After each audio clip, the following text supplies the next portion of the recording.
All right, caterpillars, time for scientific and maybe philosophical questions. There are many species that migrate long distances like you do, but most of them migrate in flocks, or they are raised by their parents and they have some opportunity to learn it maybe from their parents. But what makes you so special and so fascinating is you don't even live long enough to do the round trip from Mexico to Canada and back. So you have to do it in multi generations. And in order to do that, you have to go through metamorphosis, where part of your body just liquefies. Even though we don't know how, you collaborate with each other, especially in the butterfly phase. You have specific overwintering sites. You cluster together to stay warm. And you have specific plants that you sit on or lay eggs on. And this kind of preference and cooperation makes you a civilized species. In my eyes, you have a civilization. Speaking of civilization, do you have a religion? My species has many religions. You know what people ask their gods for are majoritarily 4 things: food, protection, progeny, and a better afterlife.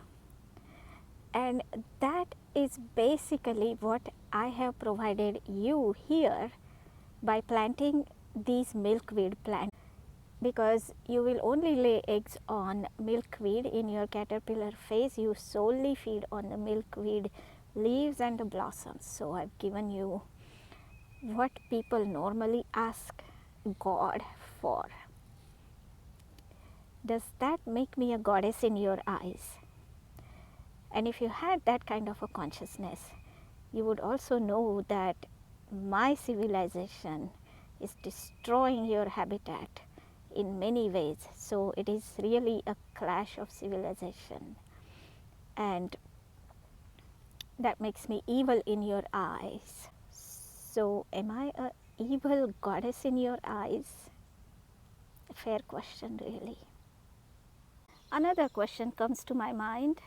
Let's say life is allowed to flourish for next millions of years on this planet, and your species goes through changes that you no longer need to migrate. Will your species then still go to your winter home in Mexico just as a pilgrimage? You know, my species does that. There is such a draw to these certain places of pilgrimages. But I think the draw might have come from such a phenomena in the past when our ancestors have migrated to and from that place for many millions of years like you have.